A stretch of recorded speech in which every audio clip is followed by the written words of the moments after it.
Hey, YouTube. Go ahead and hit the chat room, hit the thumbs up as you enter the room. I'm not going to stay long, so hey, who's on here?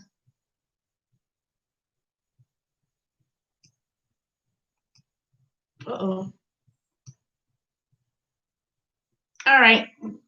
Hey, y'all. Now, come on, let me see who's in here so I can acknowledge. Now, I'm not on StreamYard today because, you only get so many hours for free every month. So, but y'all can still leave your comment, subscribe if you're not a subscriber. All right, I'm gonna give y'all a few more minutes to come on in. I'm not gonna stay long, as I said. It's not gonna be an hour. Hey, Beverly, ain't gonna be no long hours of stream. So I am very tired. So, and then I'm about to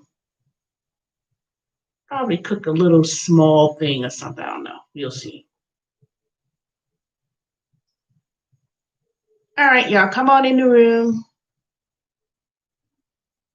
There's two people on here, one thumbs up. So whoever the other person was, go ahead and hit the thumbs up so I could begin the show.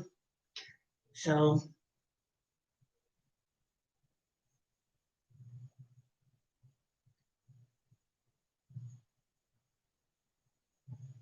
all right, let me go ahead and start. You know what? I'm gonna start in doing some introduction music to my videos. You know how everybody had that introduction. So I think I'm gonna start incorporating that. So, hey, come on now. Who else is in here? Dorian, Jeremy, Lynn.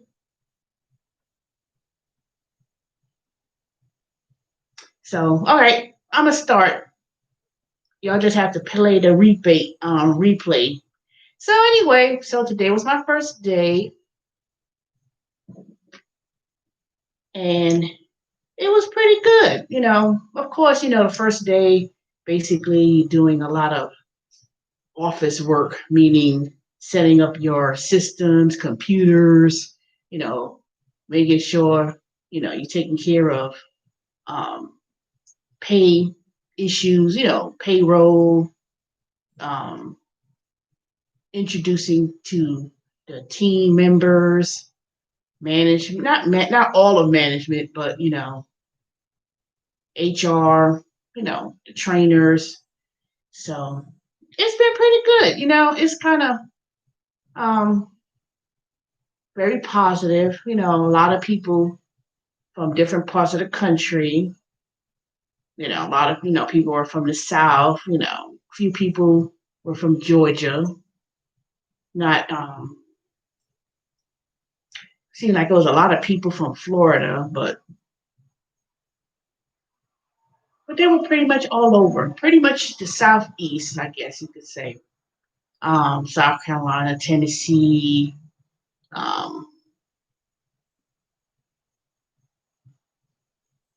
I want to say the Northeast part, but a lot of people were from the South that was on there, in terms of where they were from.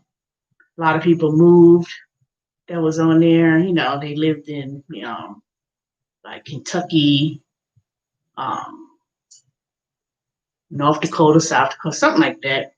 And a wide range of people, ethnic wise. Very interesting. It was a lot of women that was in the group.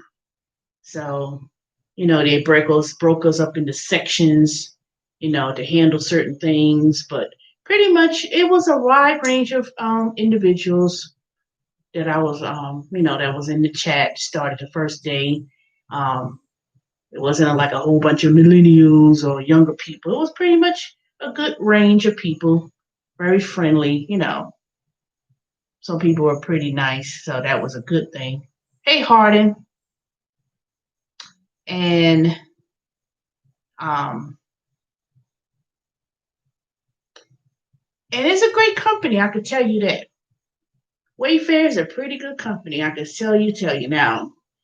They'll go more deeper tomorrow in regards to explaining about our benefits. We get benefits from day one.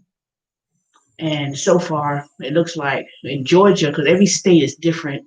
But what I saw, what I previewed was, um, you get benefits and from day one, health insurance, vision, dental, things like that. So I'll see what the cost is and see what kind of perks it is, because technically I have benefits even with Amazon, with Amazon Fresh. But it's confusing with Amazon because when I looked at the benefits they said they offered, it said it was no cost to me, but then they only had Blue Cross. I think it was Blue Cross Blue Shield, but I got a question about benefits with Amazon to see which one. But I'll find out. I probably will get benefits, elect to the benefits. The only thing I didn't like about was the dental was Delta Dental. So I just found a very good dental care provider right up the street from my house, and I don't think they take Delta Dental. So that was a little bit disappointing because I love that hygienist that I work with. She did a very excellent work um, taking care of my teeth early in the month when I was working at Concentrix and they had a dental plan. So I'm gonna have to see what the dental plans are in terms of cost, and I may just buy my own dental insurance so I could stay at the dentist that I go to, because I don't really want to change the dentist. Now, Kaiser, they don't have Kaiser as a choice, but Blue Cross Blue Shield, but that was the choices, but we'll see what kind of offers it is. Every state is different when it comes to insurance. When you work for a company, this Department of Insurance, in terms of what type of insurance is given in your state, is always going to be slightly different. But um, I won't. The way I look at it, it's not one of the best type of insurance most of the time. A lot of these companies now, when you unless you're working for like a big, huge company, I'm talking about like a company like Verizon, AT&T, the government, you may have more better choices in insurance because of the fact of the size. But but it seemed to be a pretty good company so far in terms of like the personal time off and the little perks, but they'll go more into that tomorrow. So that's a good thing. But so far so good. Training is like 2 weeks. So like next Friday is what they call nesting. That's when you're on the phone. You still have someone there to guide you, and it's gonna be like almost mm, this week. We off on Monday because Monday is a holiday, so we'll be off next Monday, and there's a paid holiday. So I was like, "Ooh, good! As long as you work the day before or the day after, so that but you can't miss. As you start any job, you can't miss no type of training. You can't be absent, so that's understandable. And but other than that, it seems a really good group of people that I work with. Especially the ones when we broke up these small little groups and chatty. But of course, when you have more women in the one group, there was a lot of talking. There's always one person who will always be yapping throughout the whole, like really talking loud. I was like, shh, like ooh, and then I could tell when we were in the Zoom room, how everybody's talking over each other. So they had set some ground rules about, you know, in the Zoom, you raise your hand so that way everybody won't be trying to ask questions at the same time. And that was a little bit kind of like, oh my God. I said, I know they're going to be like this the whole time, but they're going to put it under control because they got a lot of materials they need to go over with. And And if you have someone who always like, I got a question. Hey, your pleasure, 721. So if you got a lot of questions and you just let things go all over the place, you'll never finish training. So, but it's gonna be under control. It's gonna be all right. I can tell you that. Now, let me see what's the other thing that's going on. Oh, so let me tell you what happened at Amazon over a couple of days ago. Now, some of y'all, I told one of y'all over the phone that I spoke with about it. So, as y'all know, I'm still what they call SD, social distancing person. So I stand up for 10, 11 hours, pretty much, making sure people check people's temperature, maybe, people wearing their mask, whatever. So the manager told me, he says, oh, make sure nobody leaves the building with the scanners. Everything at Amazon is labor tracked. Everything you do, they got a scanner to it. So he said, okay. So I'm standing there and people are walking out, going on their breaks, going on their lunch or whatever. And I said, excuse me, the manager said we can't walk out, outside with the scanners. You have to leave it in the break room or leave it right on the table that's outside of, you know, as they come back. Now, why is it you always get somebody that always wonder why I gotta leave it? Ain't gotta do it. We ain't had to do it yesterday. They always want to talk about what happened yesterday or what happened before. I said, excuse me, the manager, that's not my rule. That's come from the manager. They told me to make sure, and all you have to do is leave it in the break room or whatever and go on your little break or go to your car and that's it. And then, why are you arguing with me? I'm just the messenger. So they making this little, I'm standing there in this booth.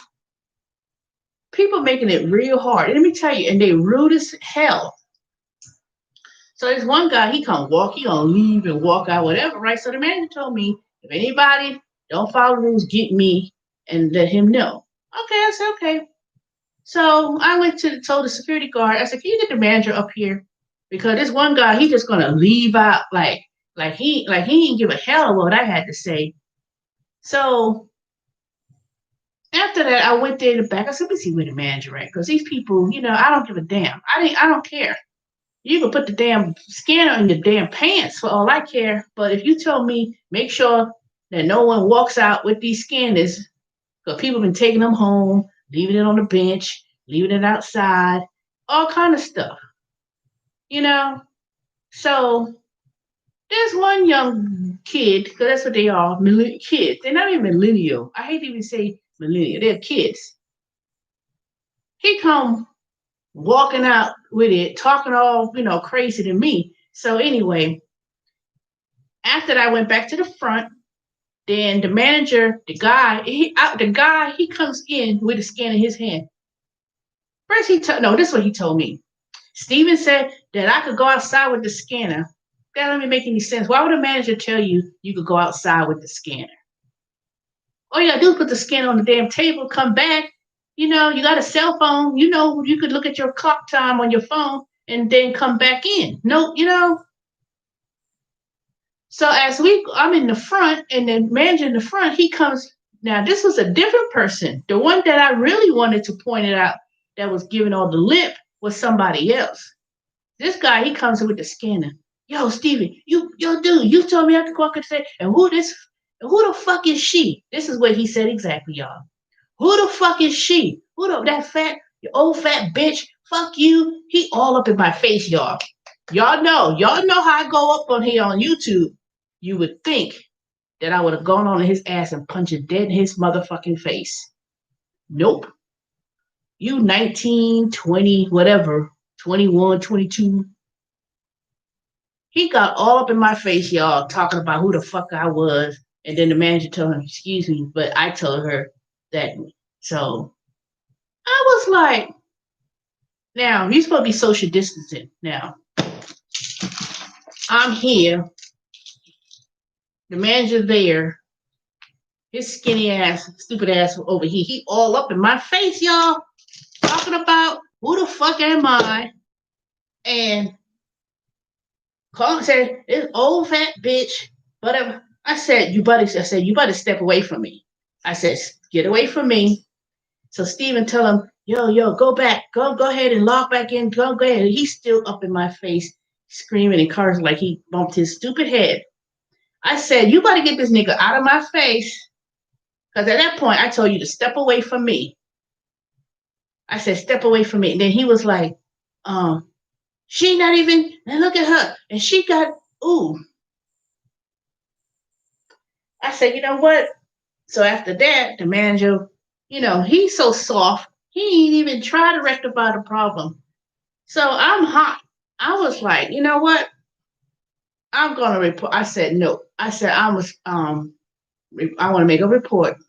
So I called the 800 number ethics line to make a complaint. To make a complaint for hostile work environment. That nigga got the nerve to be all up in my face.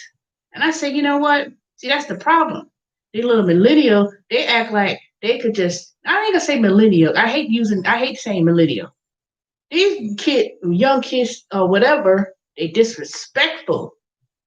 Now, let me tell you, total disrespect. Disrespectful as I don't know what.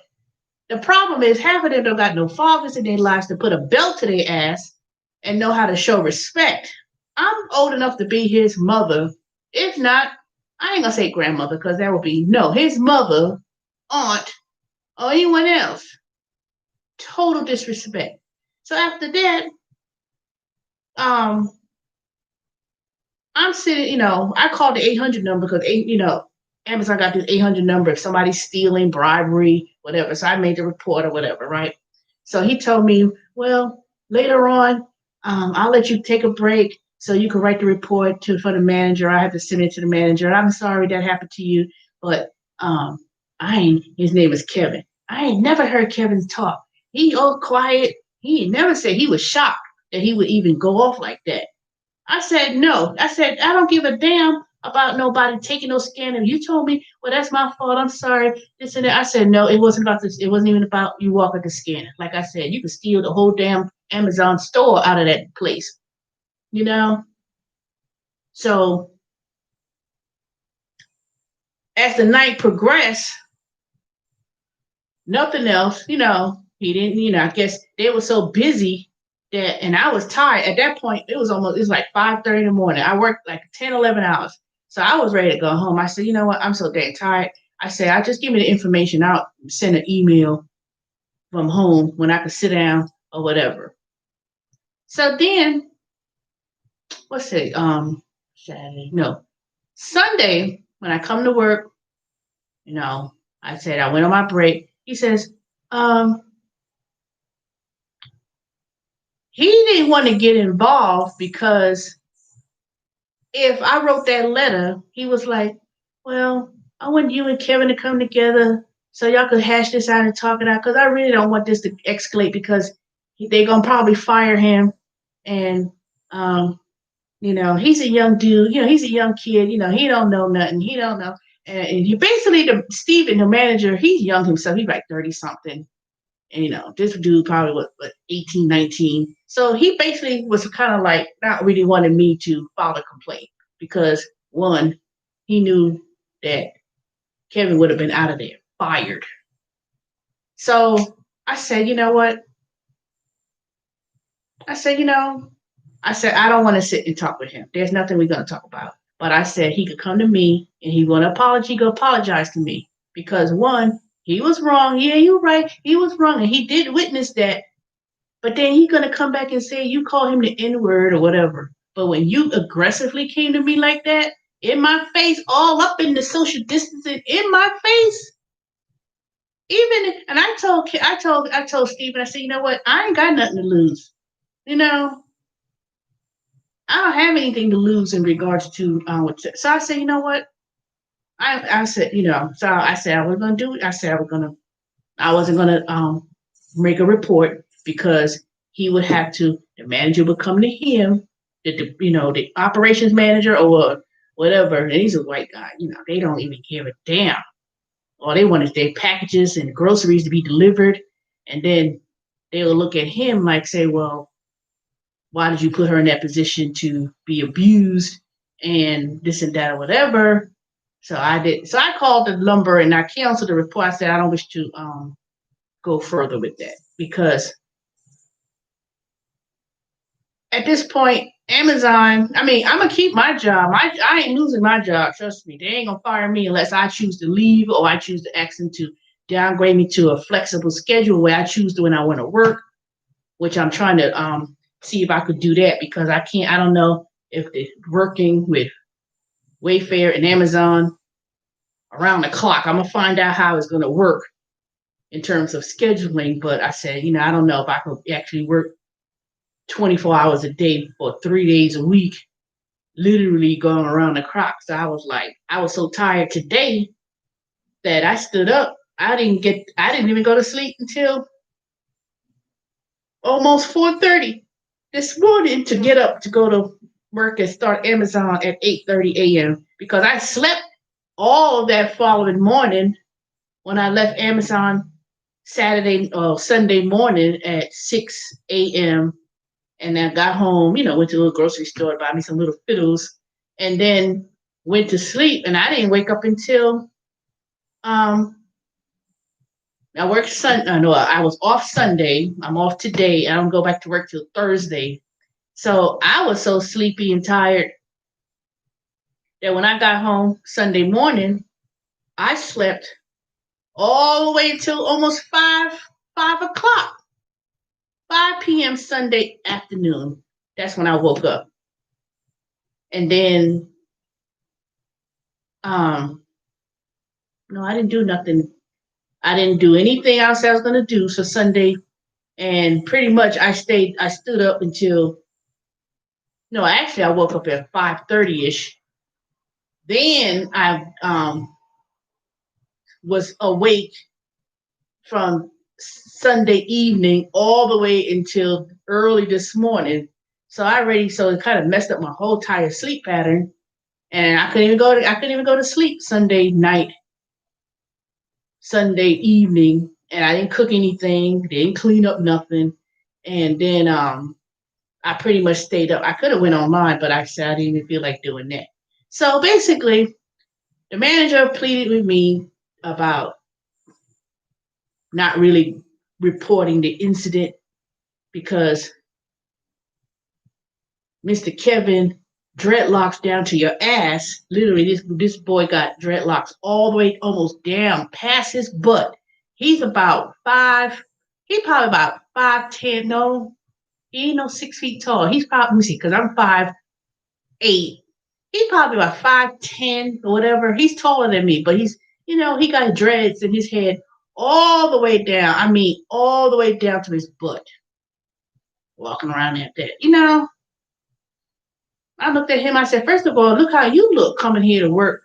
Look at that dirty looking with the pants down your ass and everything else. Come walking around. That typical no butt, skinny legs, tall, lengthy, drawers hanging down, of pants hanging down, showing not underwear. Hey, Tammy Foster, walking around showing cartoon drawers. You know what they call it? Underoos. Not diapers. What do you do when children get out of diapers and then they get underpants? It's dumbass. Please take dental care and don't. I will, Harden. That's why I said I'm going to see how this going to work in terms of because I know that could be detrimental to be working 20-something hours around the clocks because I do have, so I have to look at that real closely. But I could always, I just want them to change and make a flex scheduling. That means I choose, hey, Peterson Jacobs. So I choose whatever schedule I want. But right now, my schedule is permanent, which is set. So I'm going to try to see if I'll get them to change it. But, Amazon really don't seem to care. They be like, well, they care. Oh, we need these groceries packed. I ain't doing nothing anyway. I mean, yeah, I'm standing up there social distancing. I'm not, but we'll see what life. Hey, what's life have for us? So he basically didn't want me to report the incident because basically Kevin gonna need his job. You know, see, I could go anywhere and find something else. I got gigs up to the galore. I could always find me new gigs to do, and then I already have a job. So it's not like, So I said, okay, I ain't gonna say nothing. I said, it's because the manager, because I don't want the manager to get in trouble, and I like Steven.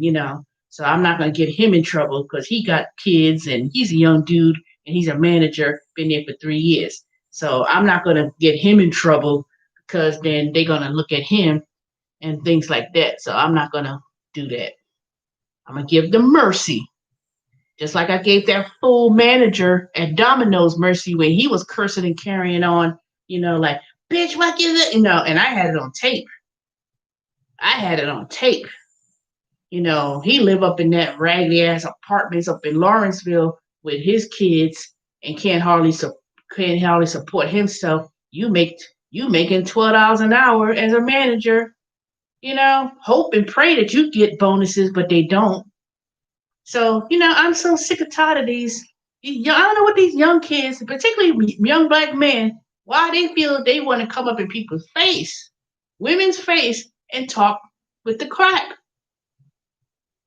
They are totally disrespectful. And let me tell you how disrespectful they are at Amazon.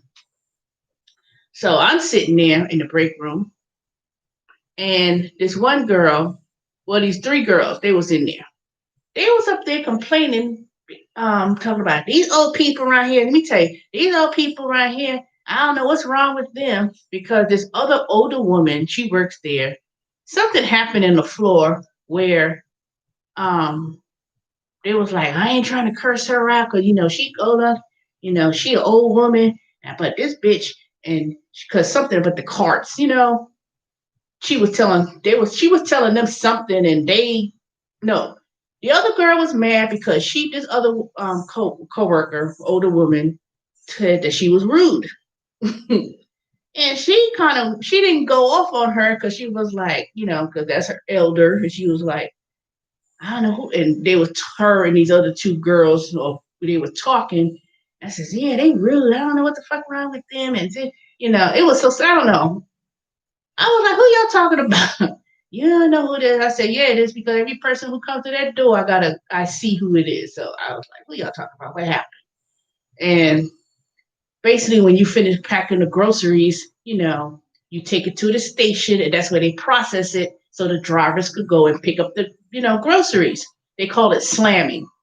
So she was telling the older woman was telling them or told one of them she was rude. She told her you need to seal the bag or something, something she was supposed to do.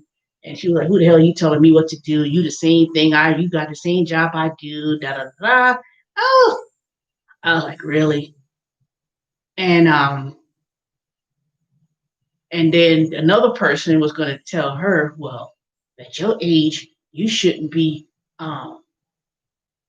you know, if you can't handle it, then you should be working at this time of night. It was like 2, 3 in the morning. It was like, now I wasn't there to see. Now all this happened this one day. This whole incident that I'm telling y'all about what happened with me with that bitch fuck you and this, no, this was the next day. It's the same day because, I work like one day to the next day. So all this happened within 24 hours, basically. And I was like, what's up with these people? I'm thinking in my mind, I'm sitting there because I'm tired. And I'm sitting here thinking, I say, you know what? That's why I really try not to work too many with, not say I don't want to work with younger people, but in reality, I've seen this, at that WIT Pro with the fighting. Bitch, you call me fighting in the break room, all the crazy stuff that went with CGS. Ever since I left the IRS and the government and I started working with all these different generations of workers, they have no work. Most of them don't have work ethic.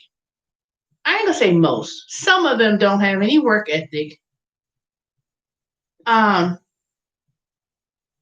if they do have work ethic, they do their work. It's not really something hard. They just got this mouth of fuck you, you old. I said, you wish to get to my age and get to what you have. And I was like, and some of them, they so crazy. They walk up, this one girl, she looked like a dude. Not to say she looked like a dude. She walk up in there, she always be staring in my face. Like, I'd be looking at her like, bitch, if you don't stop looking at me, you know? And then she just, you know, and got that same, like the Waffle House fight. Ain't no tell. Back speaking of fast food. Then I got to call Bank of America. Then I went out to lunch to go to KFC. I asked them. I told them I want a 2-piece of this and 1 piece of that, and I'm telling you what I wanted on my meal. I get there. I said, "Excuse me, this is not what I." You didn't say that. You said you wanted number 2. This bitch come hanging out, and I said, "You know what? Just give me my money back." She processed. Now give me my food. You know. She gave me the receipt and then she turned around. She didn't even credit my card back. So I got to call Bank of America to have them reverse the charge. Oh, and because this bitch at KFC, she come hanging out the window. Bitch, you mad? Bitch, you mad? This happening. All this incident I'm telling y'all happened this one night on Saturday night when I went to lunch. It was past midnight, so you know. And then you're walking around with pink, white, raggedy hair, weave, no edges, hanging out the window at the drive-through window. Bitch, you mad, bitch, you fat ass. I should have threw a fucking brick in her face. If I had something in my car, I would have like, boom. But I'm not trying to go to Gwinnett County Jail over no ratchet, niggerish bitch over no damn chicken. You mad, bitch. That God should have told me. He said, Teresa, you shouldn't be eating that. And that's why that probably incident happened. So she hanging out the window. These people don't give 2 rats. I said, Talk about she the manager. Man, bitch, bye.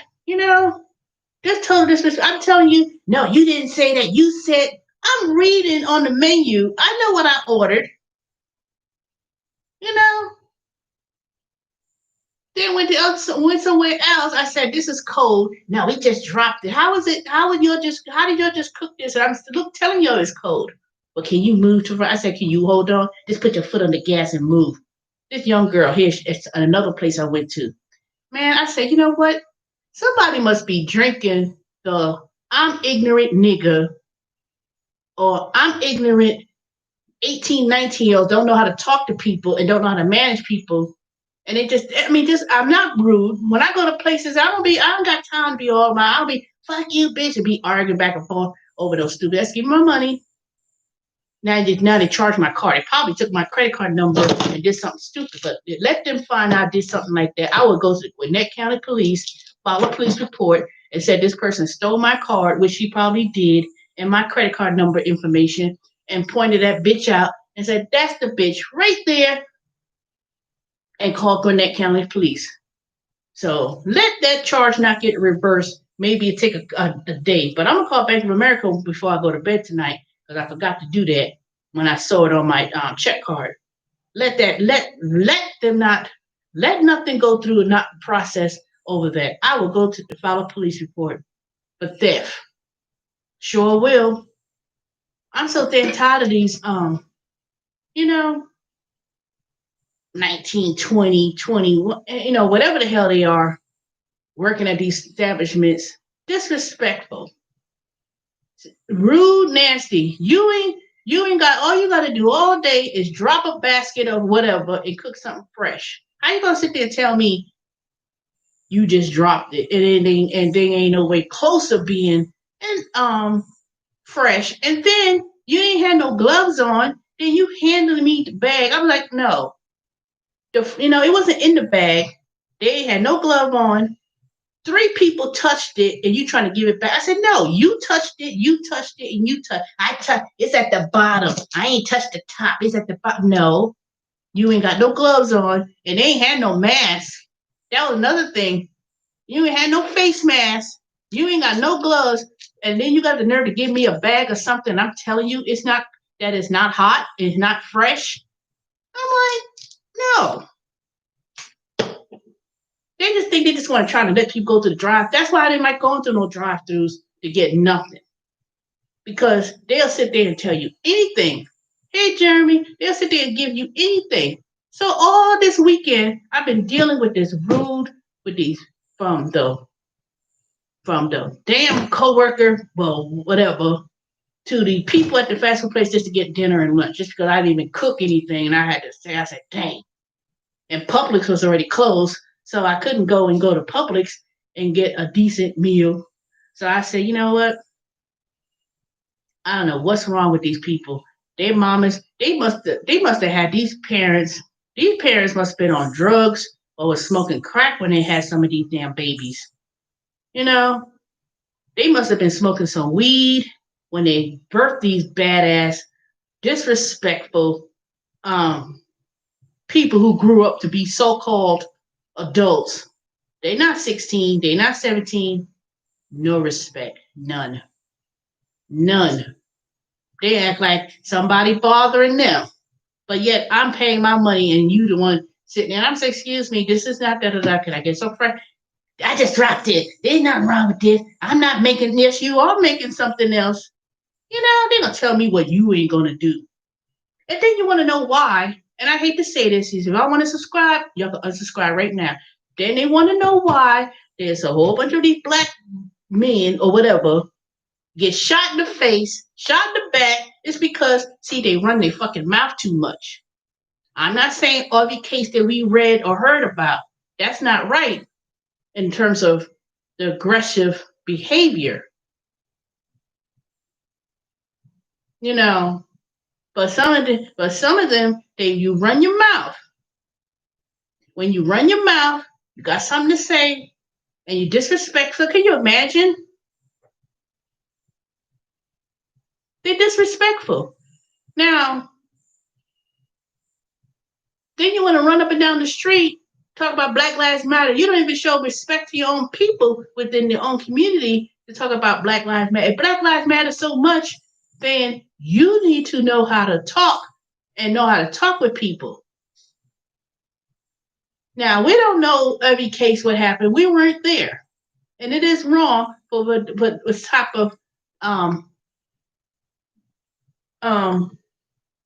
things that are going on. But I could assure you,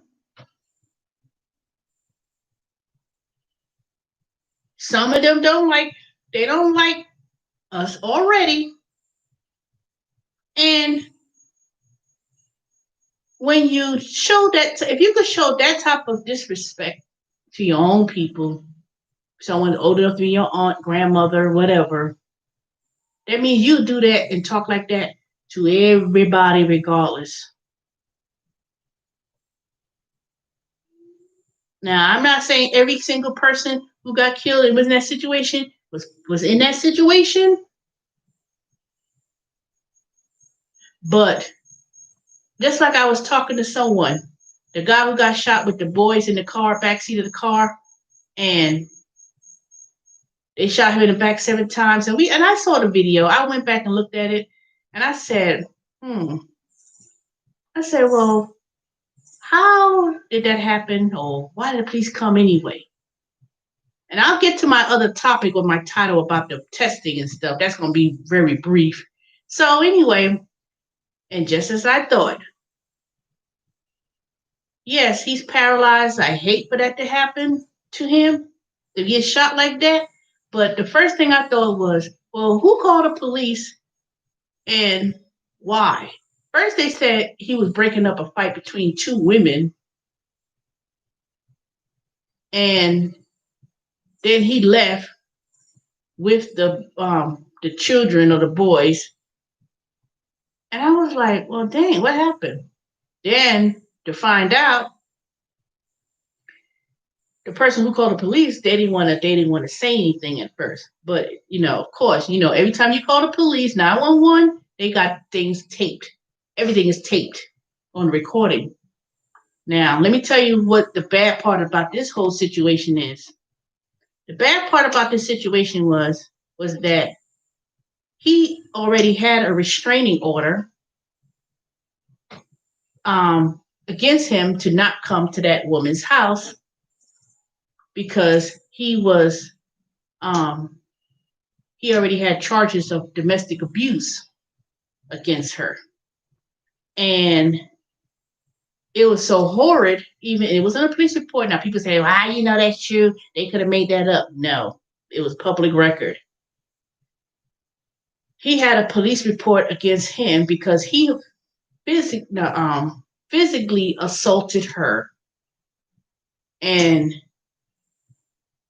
she put a restraining order out on him to not come to the house.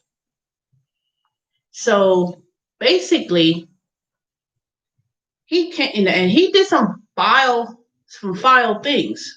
When I was reading it, I was like, oh my God, I said that they're gonna use that against him if they even go to court, or if they ever go and follow through with that, what they're gonna do with the police officer. Now they probably will fire him, most likely, but he came to the house. You already had a police restraining order. You already came in there and you already assaulted her, and then you came in there and took the kid, took those boys. You took her car keys and probably said all kind of crazy stuff. He already had a warrant out for him for that incident that happened just last month, because this happened in July.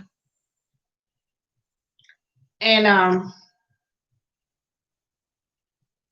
then you come there, the police gets called, they pull it up, and they see that you had a warrant for the arrest for domestic abuse. And then you knew you was going to get arrested. He knew he was going to get arrested. But rather than just taking the consequences of just, whatever, you aggressive. Yeah, you walked around the car. You saw it. He walked around the car aggressively. And they would say, oh, well, maybe he was getting his driver's license. Maybe he was getting whatever. I don't give a damn. All this stuff that's been happening, you would think you would have sense enough for my children just not be still. The policeman was wrong. Mm-hmm. Everybody knows that was wrong. That wasn't the point, Led Koppler. That was not the point that I'm making. I'm talking about the fact of the matter. It don't make a difference whether somebody was wrong, right. I'm talking about what happened prior to when the police came. He already had a domestic violence warrant for his arrest and was not supposed to come to that house. What I read from it was that he beat that woman up, verbally assaulted her, and probably did it in front of the kids. And then you had a warrant for your arrest, and you come over there after they said no trespassing. And then you come up there aggressively, leave out the house, taking somebody's keys, and come on, use your common sense, use your sense. If you want to act all crazy because the baby mamas, because it probably had two of those, I bet you those two women were the baby mamas of those 4 kids. One probably had 2, one had 3, 2, whatever the case may be.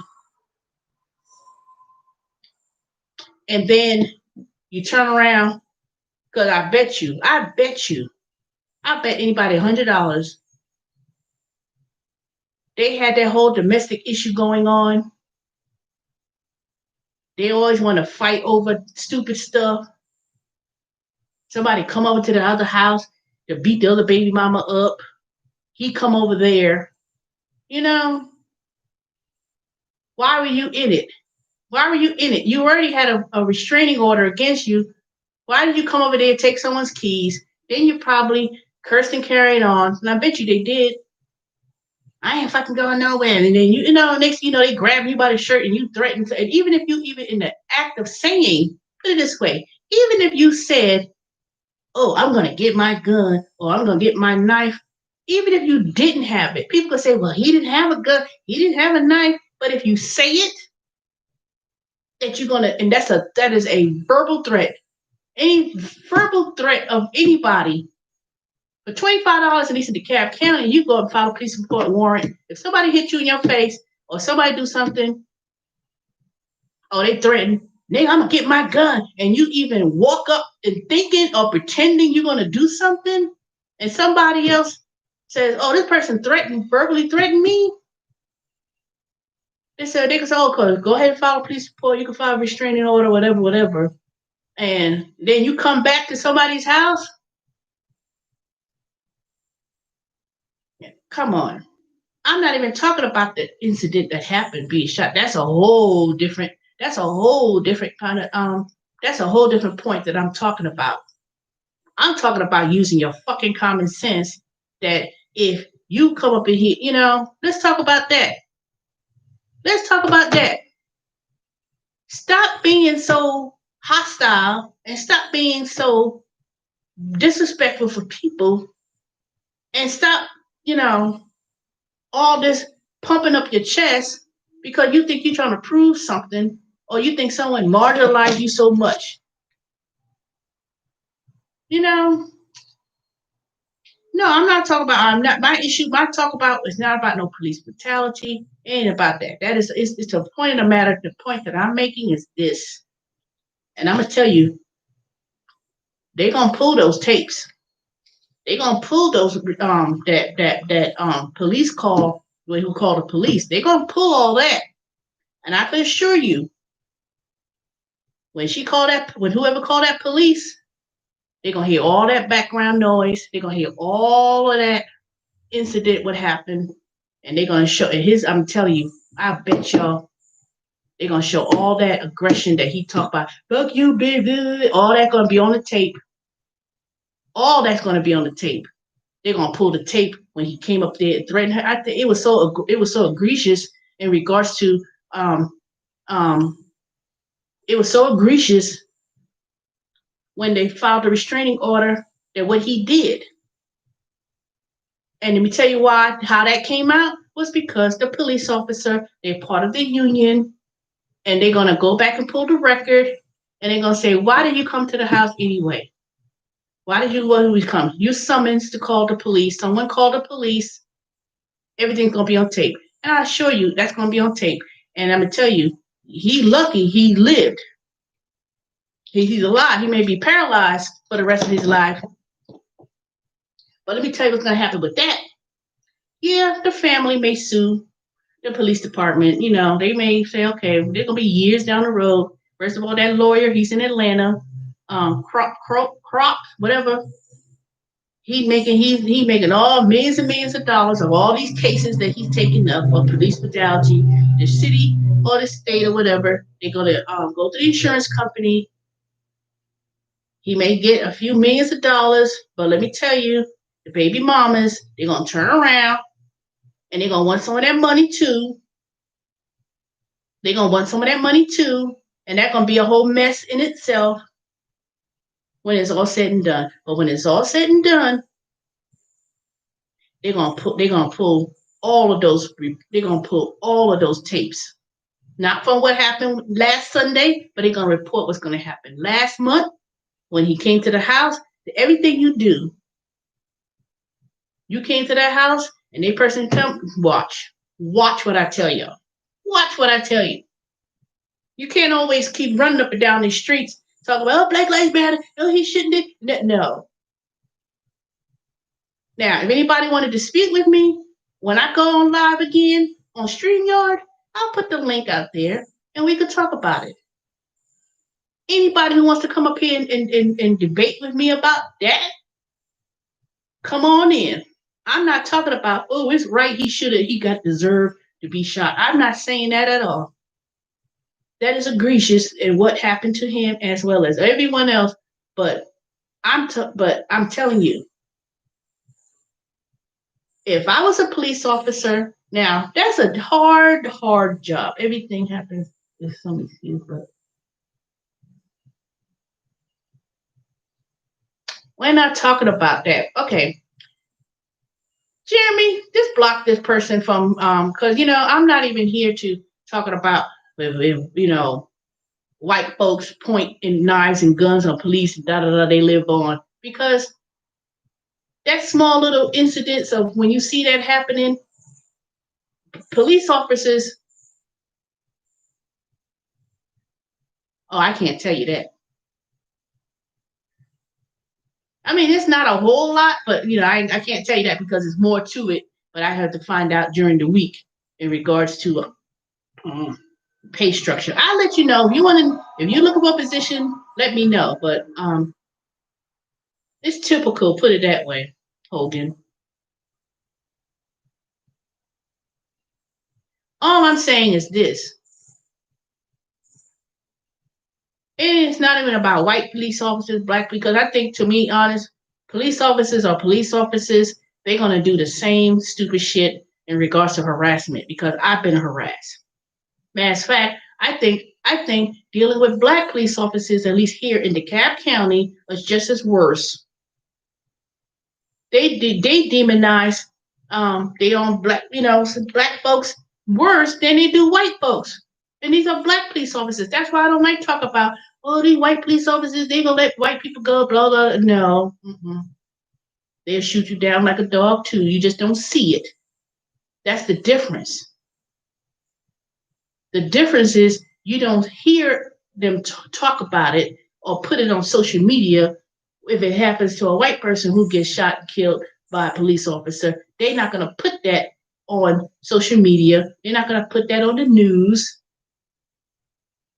because they're going to look at that. Well, this person, he killed somebody or they did, so you ain't going to see that. Sometimes black folks, we in general, we put too much emphasis on the fact of race when it comes to crime. And when you put that factor in, it's never going to change in terms of police brutality. It's not. Because when we start take out race out of the equation when it comes to these crimes that happens, and stop putting it on TV and making it about they're killing black men. Because to be honest, black women been victimized in this injustice, and this ain't the first time. But nobody don't say the name of the women. That's why I said, I said, wait a minute, Sandra Blaine and Breonna Taylor and I'm going back 20, 30 years. Her name was Small, last name was Smallwood. She was an older woman, got shot, and there was many of women been attacked, killed, but nobody, whatever. Jazz, just block that person because you talk about my points are invalid. It is not. And I don't care what anyone say. It's invalid. No, it's not. It is valid. It is valid. How often are women protected? How often is someone stand up for women in incidents like this? I'm so sick and tired of people, black man getting killed. No. What about the fact that women get demonized on all accounts? Hey, yo, mama, you know, people get, you don't hear that going on too much. Something happens with a woman, black woman, and everything. I don't see a whole lot of black men protecting black women when something happens. And dare me tell me I'm not right when I say it, because it's true. You know, I've lived long enough in all my 51 years on this earth in terms of first dealing with this stuff situations since I was in New York growing up. Ain't nothing changed. This whole thing of police brutality and everything has been going on for centuries, 200, 300, 400 years, whatever. You know what I'm saying is that what's going to happen with that incident in Kenosha, Wisconsin, is that one, God prayed that he lives, even though he may be paralyzed. But I could assure you, when they bring up those tapes, when they put those tapes out there from what he did with that restraining order and the sexual assault, and that background come up with that tape when you was in the house, ain't gonna look good. Nobody deserves to be treated the way that he did. He didn't have to get shot 7 times in the back. Now, if he got shot one time in the if he got shot one time, whether it be one bullet or 7, the point of the matter is what happened prior to all of that. To me, the point I'm making is this: is that if you knew you had a restraining order, you knew you assaulted the baby mama or whatever, and it was egregious acts that you've done just last month. Why you bring your butt over there? Why you bring your butt over there and put yourself in a compromising position with those children and acting a fool? And then when you get shot in the back, don't put yourself in that situation. That's all I'm saying. Now, I can't speak on all the other cases. None of us was there. All you see is what you see on social media. All you see is what you see on social media. And not every single case deserves to be pushed out there. I already made my point about Michael Brown's situation when that first came out a couple years ago, 3 years ago. I already spoke on that. I'm not mentioning that again. My thing is this. If you already know that someone or a group of people don't like you and they got a gun, and you in situations where they said, move the fuck out the way, get on, move on, don't be pumping up your chest. I ain't moving nowhere. Boom, boom. Just get the hell, just live another day, fight another fight, find another ways of compacting that. Not showing your ego. How about what you ain't gonna do and going and carrying on like a fool. And then when they shoot you, you can we only know what happens in terms of the police don't like black folks. Not all. Some of them don't. Black police officers too. So don't always put it on the white police officers. The white people don't like us. Black folks act a fool. Black cops act a fool too.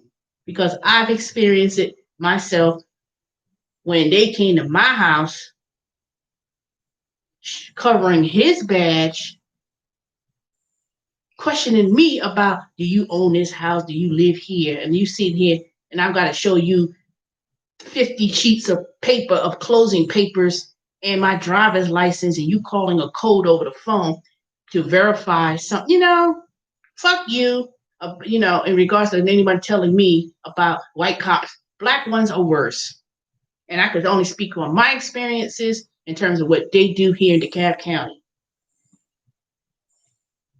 I could give 2 rats ass about DeKalb County police, particularly these black ones, because I think that they just as a street hoods, just like those white ones are too. Not all, not most, but some of them are. So please don't come to me talking about no white people, they don't kill white folks and they get arrest them and they let them, no, I don't want to hear it. I don't want to hear a goddamn thing about what some white folks, that they don't shoot them and they don't kill them and they just, and they give them water and they turn around and let them go and they took them to Burger King and blah, blah. I don't want to hear it. Well, because why should I? I've lived long enough to know that this ain't new. This is not new. This ain't nothing. I've experienced this all in New York with all these cases back in the 80s when I was growing up, 90s when police officers were killing young black men in Brownsville, New York, and ghettos in New York or whatever in the hood. Um,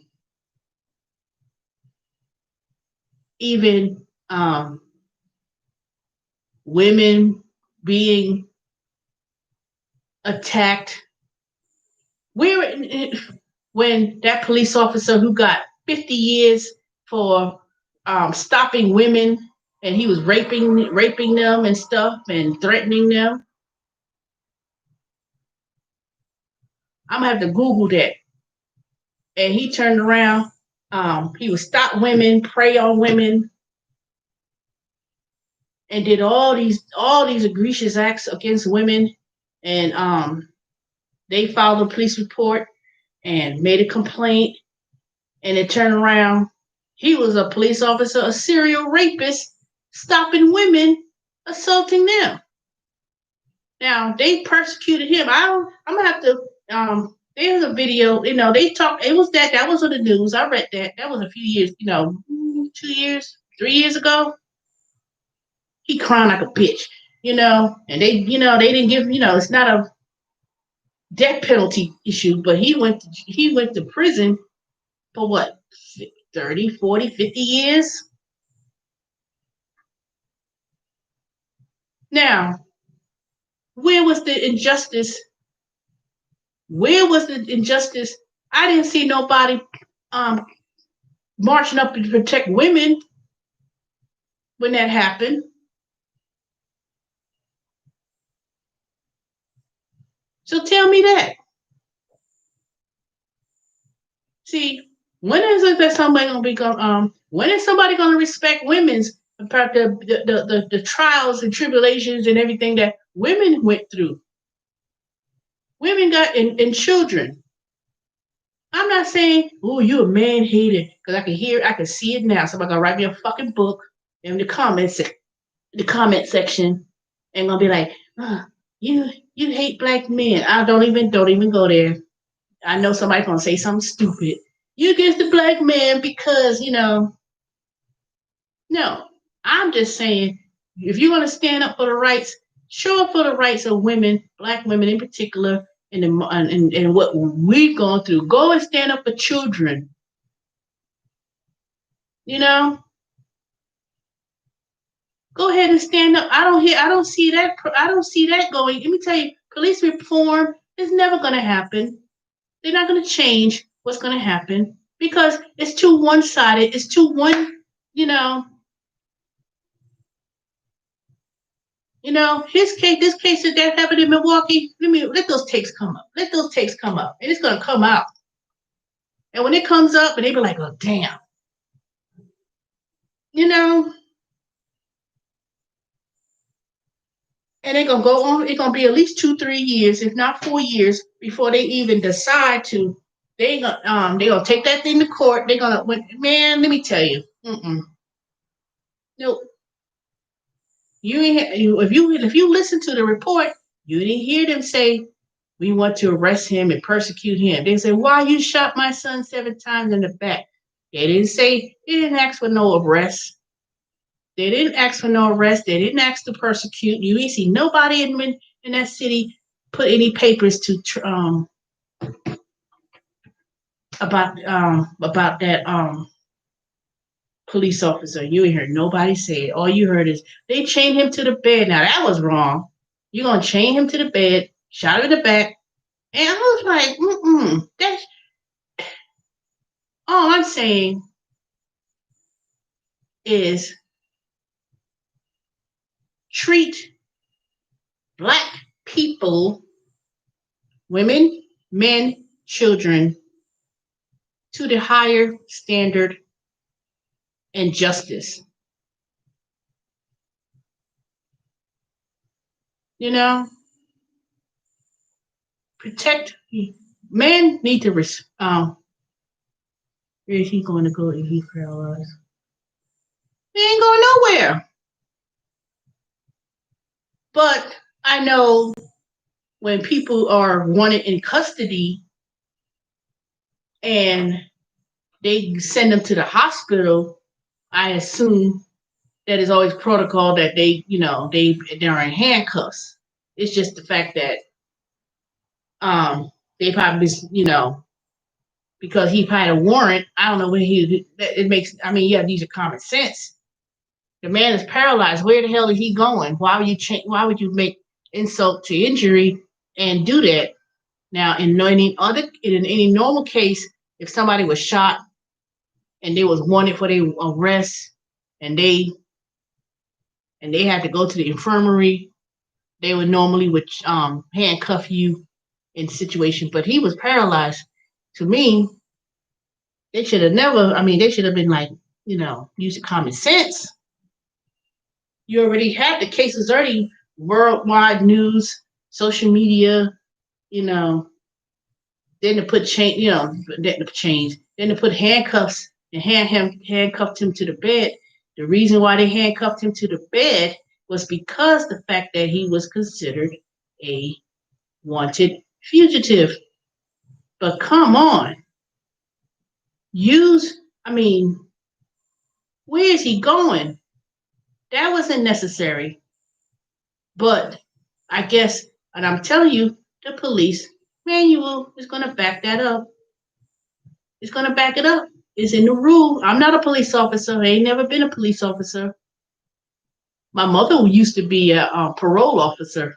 Some of y'all don't know, but I don't talk too much about my family background. But you know, but anytime you have a warrant or fugitive warrant or whatever, you get shot or whatever the case may be, and they have to take you to the hospital, they have that's what they would normally do. And not just black men, white men, they would do that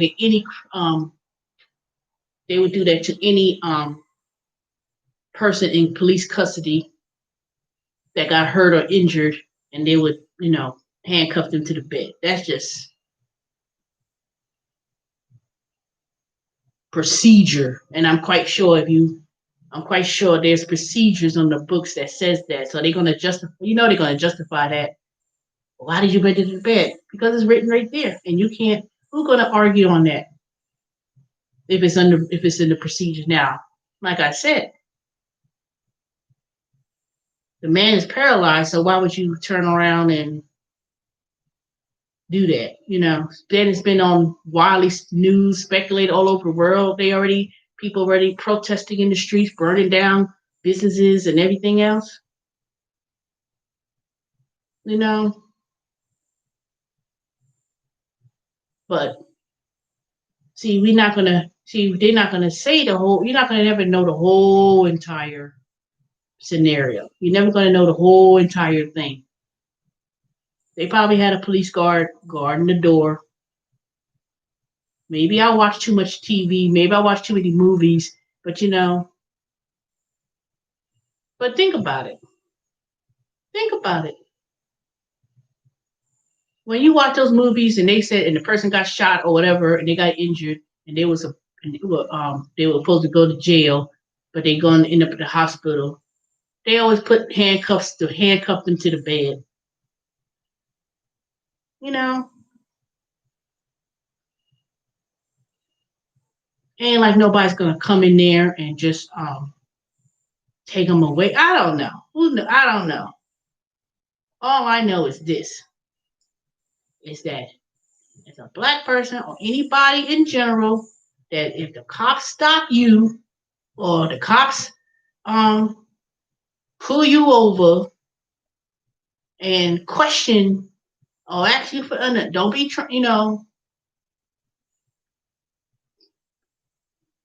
especially you hostile black men that want to they ain't got no sense to be quiet. Don't be like, what the fuck you want me to do? Don't do that. Don't do that. Do not go ahead and do that. And this is for either whether they're black or white cop or Asian or anybody else. Don't be quick to flip over the mouth. I ain't fucking doing shit. Where my rights? Where my, just live another day. Move to live on to another day. I ain't say act like an Uncle Tom. I ain't say act like a punk. But you just need, nope. Trust me.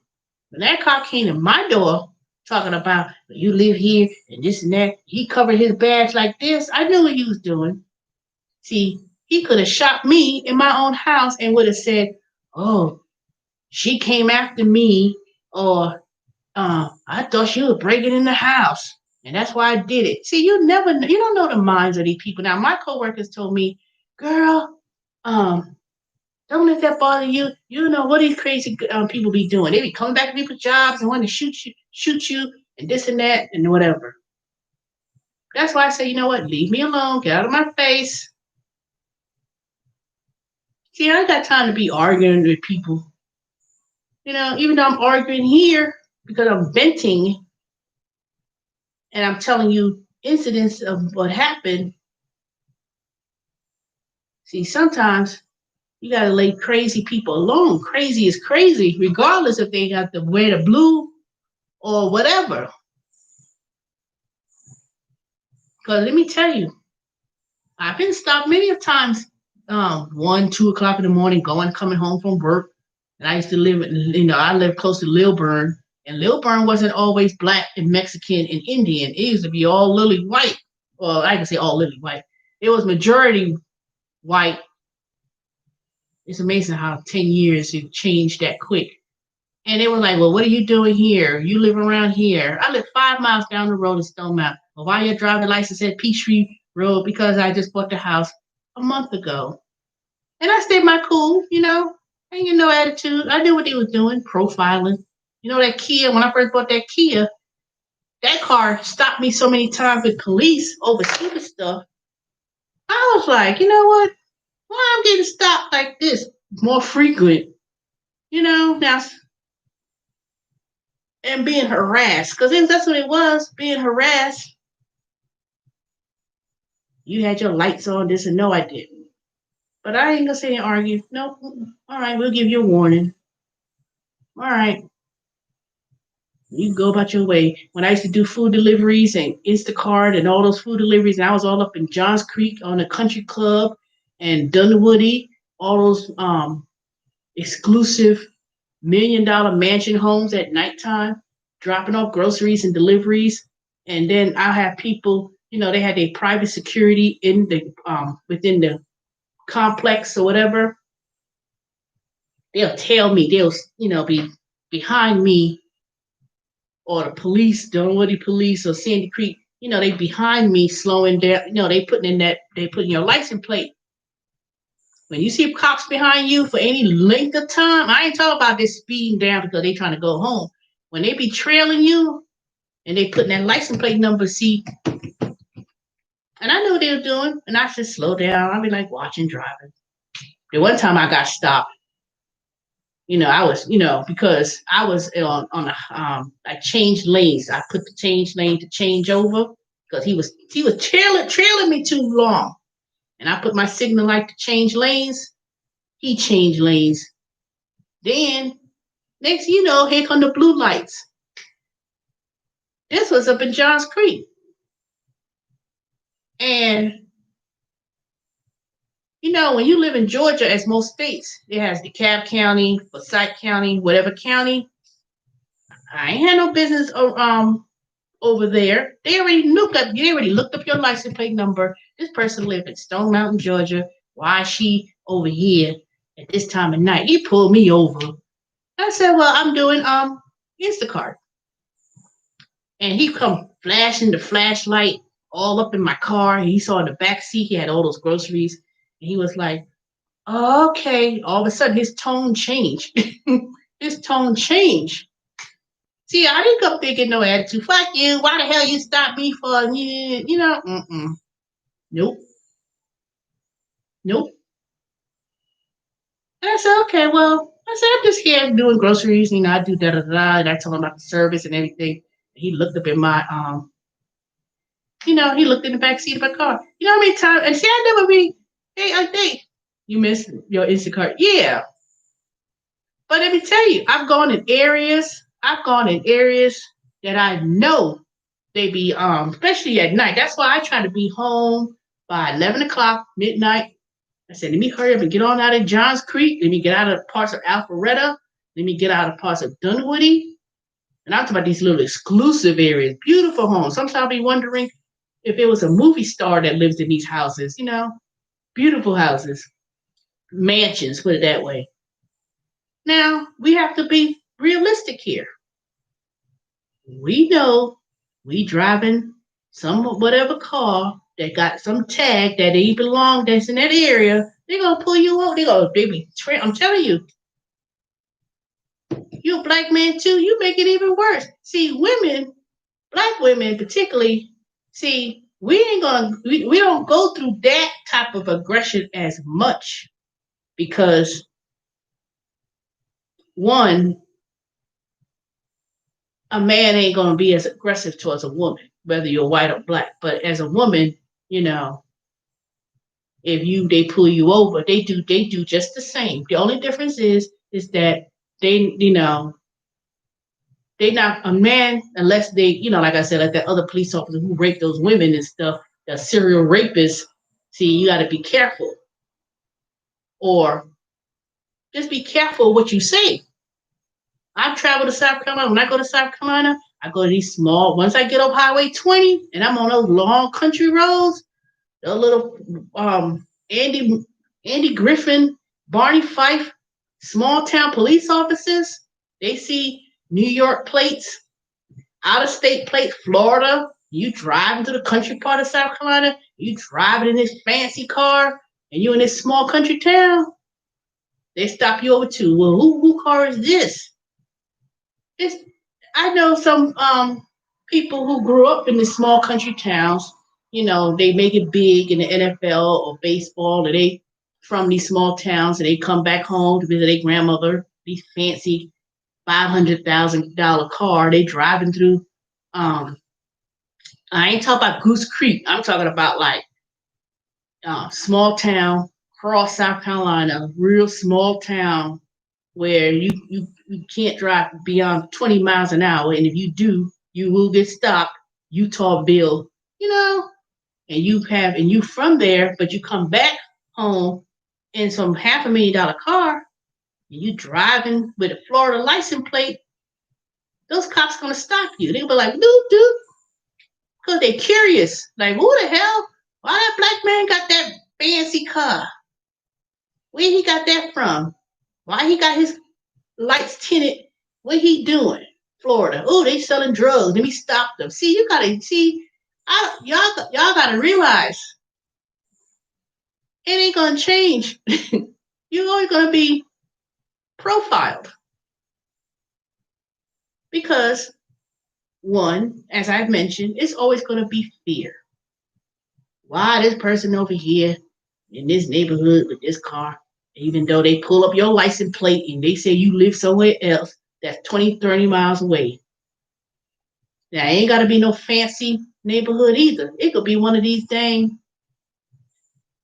in the sticks. I went to past Athens, way past Athens. I'm driving down the road, down 78, because 78 goes all the way to South Carolina, all the way to Georgia. You get off of the main part of 78. I took 78 one time, right up right up 78, past Athens, past between Georgia. It's actually between Georgia, past Jefferson. I'm driving. I said, "Ooh, that's a nice country road." Early in the morning, because I was doing Uber at the time. And I was like, "Who the hell?" I said, "I better get a ride coming back home." All that miles that I went to drop this fool off, you know. Here come this redneck truck come pulling up beside me. nigga. I said, bitch, you don't get your fucking ass in that damn car. Man, I'm driving in. That's I had the Kia. So, Kia had put that turbo sport stick, put that thing into turbo sport. We driving down this 2-lane road, and I'm trying to hurry up, get the hell on. They keep driving up on me, screaming out the window, calling me nigga, bitch, nigga, what the fuck I get it? I said, bitch, you don't get your stupid ass in that damn truck. She hanging out the window. I don't know what are these damn ass people want to hang out the window, but hang out the windows. So you know what I did? I had a sweet tea, Coca-Cola. No, I had a big old McDonald's cup, and it had some water in it. Maybe it had tea in it. Most likely had tea. Man, I'm driving. She want to hang out the window. I'm right-handed, so with my left hand, I threw it at her in her face. It went, then I put that thing in the gear, changed those gears. I was gone. I said, "Me, hurry up and get over to the thing back to Stone Mountain." Mm-mm. I've gone to places, there's still parts of Georgia that's still kind of Klan KKK, because KKK used to drive up and down 78 right to Stone Mountain, because I only have one exit up, or Stone Mountain is right in the back this way. And those 90, 100 Klansmen with the KKK Confederate flag, driving up going to Stone Mountain. It was last summer. They ain't seen them this summer. I guess, they'll make their rounds again. I don't know. Who knows? And, just use your common sense. This country is still, nope. Nope. I don't know what I was going with this story, but it wasn't meant to be talked about today about it. But no, all I know is that case gonna be drama, more insider drama when it's all said and done. When those tapes come out, and even though he shouldn't have got shot like that or killed or murdered or whatever, live another day. That's all I'm saying. Live another day. You ain't gotta be an Uncle Tom. You ain't gotta be like, yo, yes, man, yes, no. You ain't gotta do all that. Just be quiet. Oh, why you? Oh, why did you stop me? Or did I do something? Let them talk. Let them do what they need to do. Let them do what you gotta do. If they say something crazy, you had your lights beaming on or this and that. Don't be saying, no, I didn't. No, I didn't do all that. Don't argue. Don't argue. Because the minute you try to reach under something, the first thing they're going to do be trigger happy. Boom.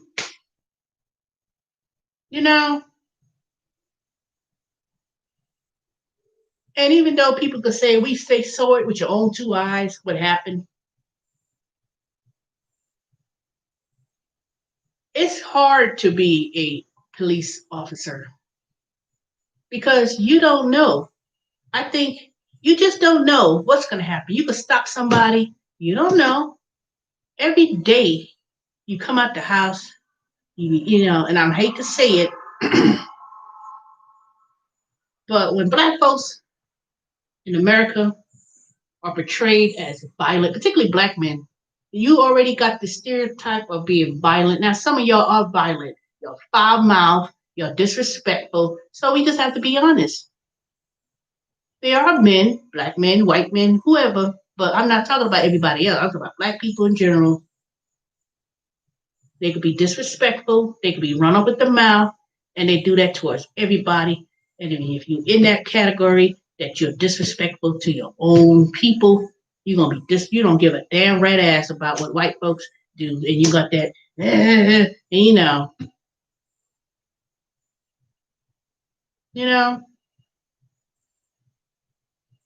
that hood street mentality. That hood street mentality gonna get your ass killed. One way or the other, you're gonna get killed. Whether you're gonna be killed by other Black folks, gang members, running about, this is my shit, this is my shit. You ain't own nothing, not a damn thing on the block. You ain't own no single property. That's what these gang members. No, and not just in New York and Atlanta and Illinois and Chicago. It's my territory. Spray and terrorize everything. And then they stand, it's my block, it's my shit. And, I got the color red on and the blood. Yo, well, man, I'm blood. You know, hey, you got blue on. You got that. I'm going to kill you. Kill each other over something you don't even own. You don't even own the block. You don't even own the damn, you know, shack or house or nothing. So when people see that things going on, black on black crime, killing each other, what do you think white folks gonna be thinking? Dang, they ain't got no respect. They kill each other, and then they're gonna feel threatened, and they're gonna feel afraid that something's gonna happen because you walk up there looking threatening, and the first thing you're gonna think, and you have to be honest, not just white folks, but people in general are just conditioned that, oh, they're gonna get something gonna happen. And it may not be, but just like I have a feeling every time I'm driving back home late at night or early in the morning, and I'm driving and I see a police officer, and suddenly I get anxiety. No, I don't have anxiety, but I feel a certain way, like like, oh, it's like a anxiety or fear when you see a police officer because you're thinking, oh, something's gonna happen. Hey, well, look who came on. Ruthie, 1997. Hey, Monica, again. So it's like you get this anxiety built up when you see a police officer, and you're like, what happened? I'm not saying, oh, I'm going to get pulled over, they're going to kill me or shoot me, but I have to say to myself, you know what?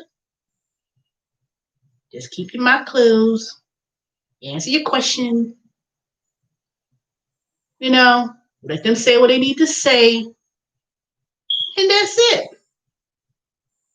That is it. But I don't know. All I know is this is always going to happen. This ain't going to be the first. This ain't going to end. And ain't nothing going to end. Ain't nothing going to change in regards to all this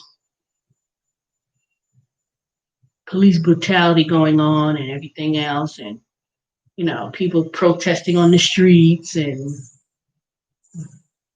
and then if the economy takes a worse turn for the worse, it's just gonna it's just not gonna be a good situation. And then the thing about the incidents with the Trump supporters clashing with the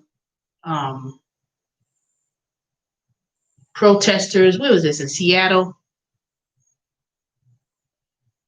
And the clash that happened with that, one person got shot, died. Now I haven't heard too much going on with that. And it's amazing. And then Trump wants to go down there. And someone finally spoke up with the governor of Seattle, saying, we don't need you here. It's about they coming in anyway, so they could turn around and bring one of these dang coon black folks. So if I support Trump, he gonna try to get, he gonna use black folks and gonna choose the first black person that's gonna say something stupid, and then it'll be a photo opportunity. Monica, you still looking for a part-time gig? Did you ever do that thing I was telling you about, the survey and the other gig jobs? Because I've been getting a whole lot of assignments with that one. I'll put in the link again if you want me to. But man, those cats are gonna be sent right to the dang pound come this coming week. One of them gave more birth again, but I haven't seen them. I haven't seen the one, two, three. I haven't seen them for a minute. Not today, but I'm sorry. I'll have to take them right on to the Cab County.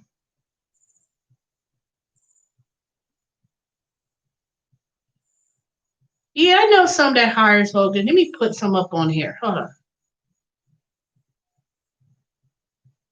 I don't know why. Did you? Okay, let me put the link again for the survey app because they've been looking for.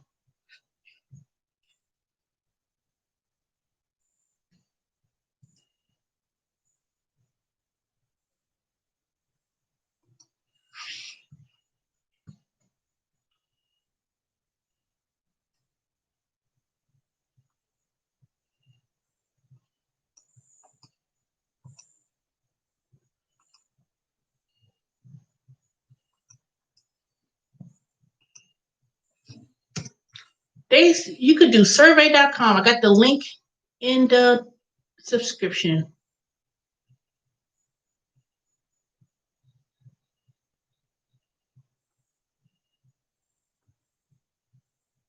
So Hogan, click on that one.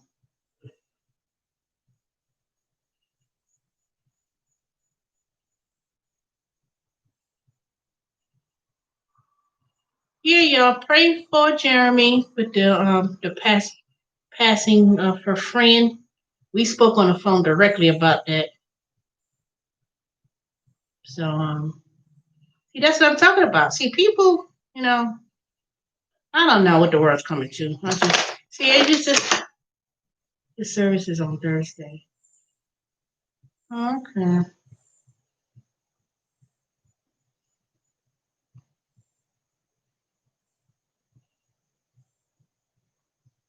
Look at that. I said I was gonna be here long. I'll be on here an hour and 30 minutes. So but it's only 10 o'clock, so it's not that bad. If it was I ain't gonna be here 1, 2 o'clock in the morning, so I ain't doing that. I gotta get up 8:30, be on my computer. I hate it when people think that they can just do it.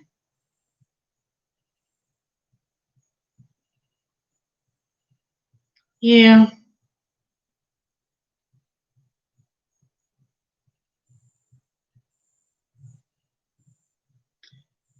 I don't know. All I know is when you have a president that spills hate and you see he don't give a damn.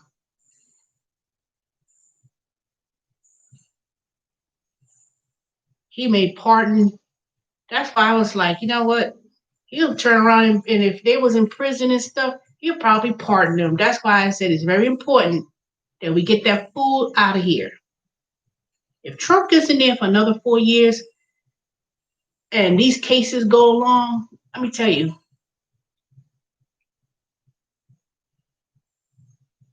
they could turn around. He could turn around. Put it this way: he could turn around and pardon those. You know that, right? You know that even if they say, "Oh, this person needs to go to prison," and whatever, whatever, and these police officers go to, you know that he could pardon them. He could turn around and pardon them just for the hell of it. That was going to be another topic. That was going to be a separate topic. I'm going to talk about that another day. People just don't, That's why I say it's not always good to don't always. I don't know. That's it's.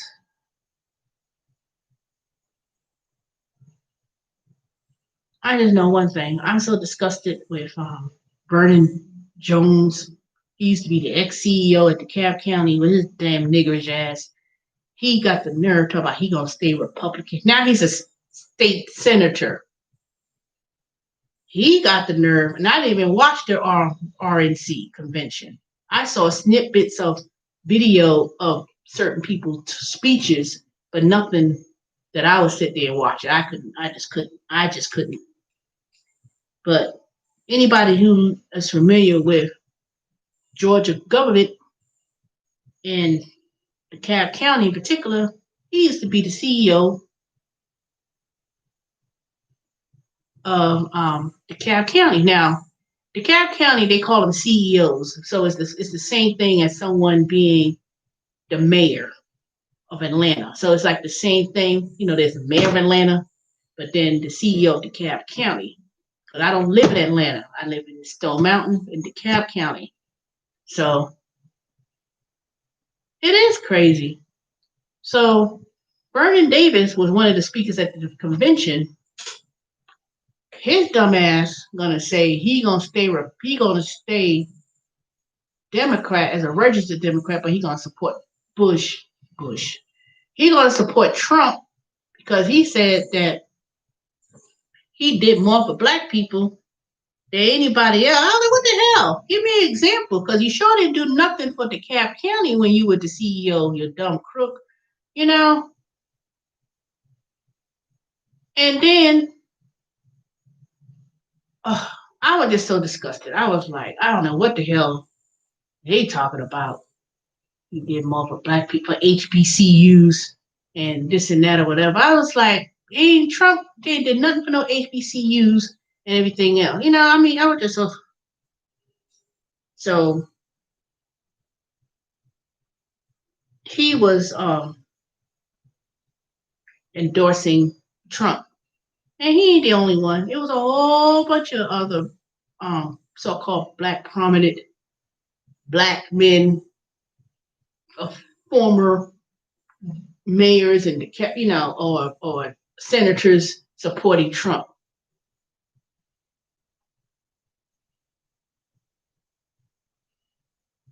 Yeah.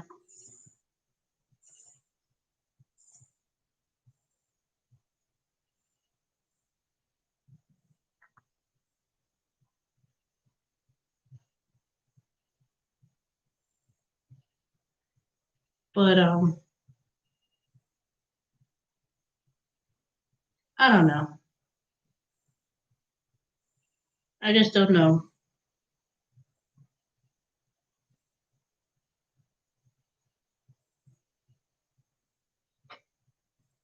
It's just gonna be a crazy world, and and more people um, lose their jobs.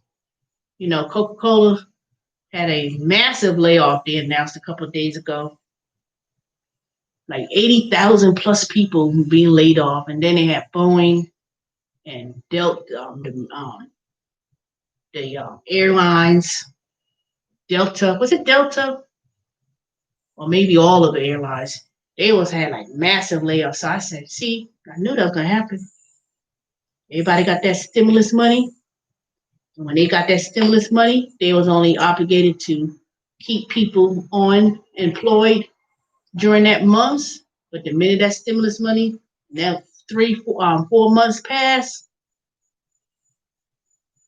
they couldn't sustain it, so they have to let people go. But one good thing I could say about Wayfair, and someone brought it up, they said that they were hiring not because of the coronavirus. They was just, so you have to be careful about that. Well, a lot of these jobs, they said they hiring. The main thing you want to make sure you ask them is, are they hiring because of an increase due to the coronavirus? Or are they hiring because they actually need people, they have an increase in service and everything else. And I said, you know what, that makes sense, because if companies say they hiring, like some of the companies that I know that's hiring, even working from home, even some of these companies I used to work for before, T-Tech, TTECC, or maybe it's 1C. They looking for people working from home, but it has to do with the corona tracking or something. Like people who had the coronavirus, they had to call people on the phone. So they call them contact representatives, not contact. What do they call? It's something dealing with the contact. You calling people about updating of the coronavirus and you collecting information or something. And a lot of those positions like that, they just went to they got contracts with the government to do that, to make calls, to keep track of them so they can get the numbers. So usually that'll last about 4 months. So no, Trump did not. I went to an HBCU. Okay, Monica, which HBCU did you go to? Yeah, but he said he went. He was saying that he went and was giving monies to the HBCUs and supported. He did most for HBCUs than anybody. I was like, lying ass.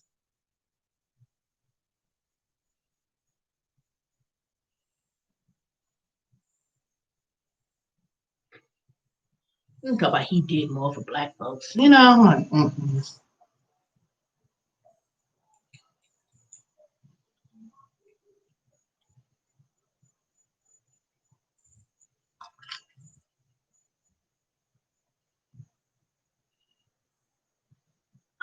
my feet are swelling up. Hold on, y'all.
I am back.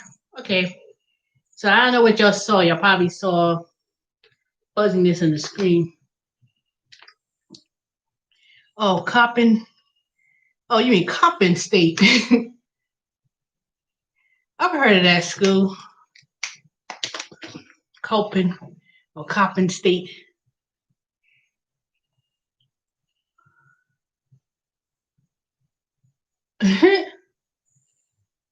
Oh, trust me.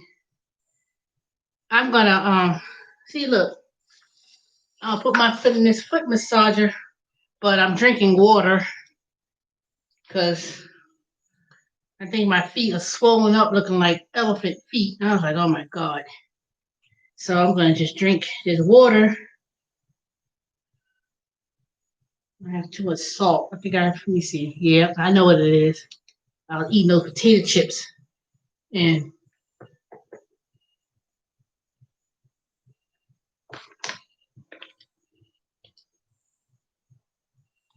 yeah, I'm gonna soak those feet. I'm gonna yeah, I'm gonna do that.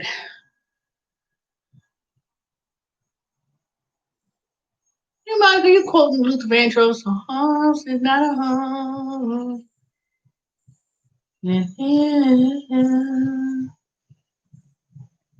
When there's two of us. I don't even know the words to the song. Mm-mm. Rest in peace. Oh, Lord. Lordy, Lordy, what's going to happen in this world? You know, what is going to happen? I guess the only thing that could happen now is see how the next generation would do it, because the only way anything's going to happen now, killings and everything else, that ain't going to stop. That's just, that's just the way it is, I guess. I don't know. But anyway, but my topic was to talk about Amazon is giving away free testing. Well, it's not free testing. I just opened up the email and they're saying that they're going to have all the employees, whether you're permanent blue badge or white badge. Blue badge means you're permanent. That's what I got, blue badge. Or white badge, that means you're seasonal and you just choose your own schedule, whatever. They're going to have swab tests. So you swap your mouth and then you put it in the little tube and they send it off and they're testing for coronavirus. So they say, oh, it's not mandatory, but they say you don't have to do it. But they said if you do it, of course you get paid during your time and whatever. So I may do it, because right now you can get tested for free. And the only reason why they could test it for free is Maria, what is it, money? All I know is about Maria has money for her children or something. What does that mean? Julian, translate that in English, because I know it has something to do with Maria Tingle has money for the kids. The Jame.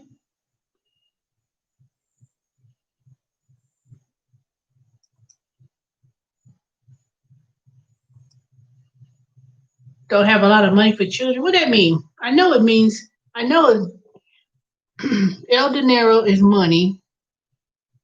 El Niños is children.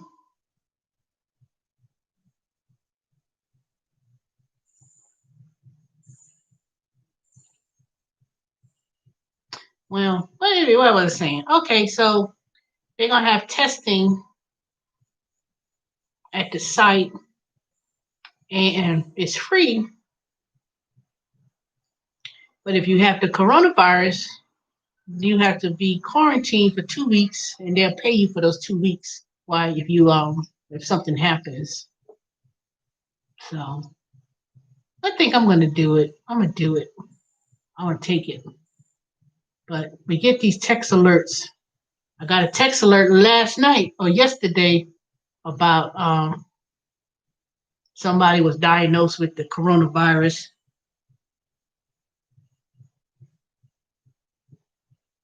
on the 11th. I think it says the 17th. I was like, hell no. No, I think it said August the 11th. That's what it was. So I was like, people act like they still don't want to wear no mask and they just coming in there and just like, they want to get on the floor, they supposed to wear it. They do have to wear it. But they not really social distancing either. So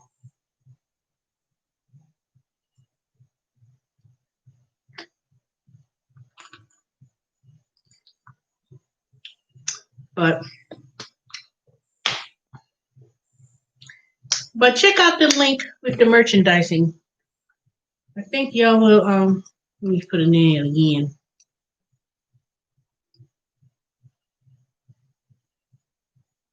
They this is the time let me tell you why it's a good thing to do it around this time of year, because this is when they change over seasons. Like at Home Depot in the stores, they start changing over from the summer to the fall. So they have a lot of jobs where they hire people to do the merchandising. Now, there's a lot of companies that hire people to be merchandisers, and most of the time you're working at night.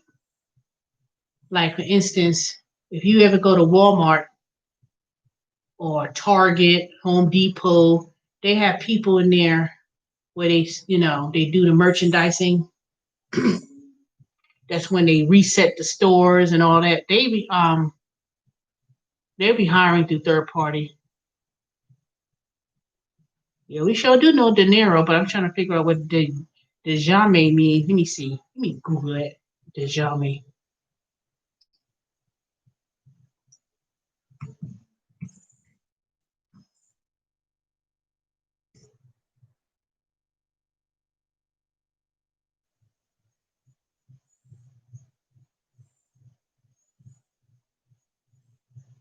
Leave me alone.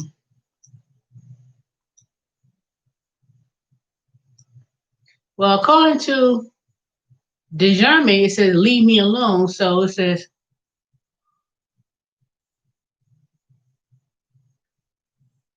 I have the money. Let me see the kids.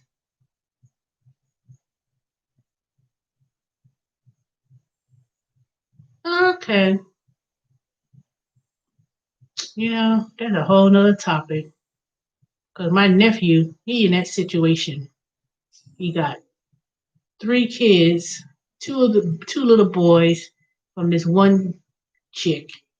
And then he got a little girl a couple months ago from another um, woman.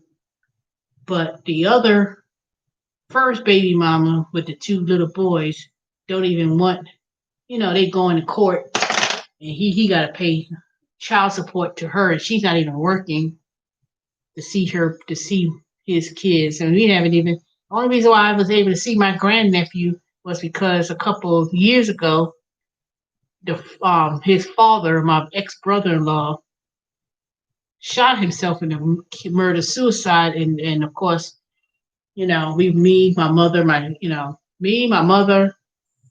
I might say my sister was able to see the children then because of that. But I have not yet seen my grand little niece, nor have I saw my other grand nephew, the two of them. I saw one of them, but he was a baby. And I don't even know why he even slept with her the second time to have a second child. And then it wasn't that long ago that he was seeing another girl, another woman. So I don't know.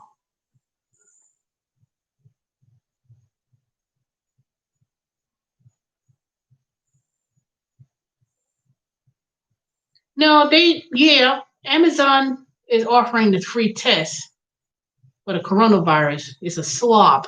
So you swap your muff with a cotton swab and you put it in the tube and then they sending it off. But they didn't say it was mandatory. At least not that's not what I read. That's not how I read it. I know they want us to take a COVID-19 test that's due by September 2nd, like a learning tool, but I can't find it. I was like, wait a minute, did I already took it when I first started a month ago? Because if not, I didn't get paid for that. That was a training paid time. So Amazon been messing up though, because they didn't pay me for the first day of work. Talking about I was absent. I said I was absent. I signed the attendance sheet. We scanned the badge because we just went to orientation, and they still haven't paid me yet. I'm going to give them this week to do what they need to do before I call um, wages in Department of Labor.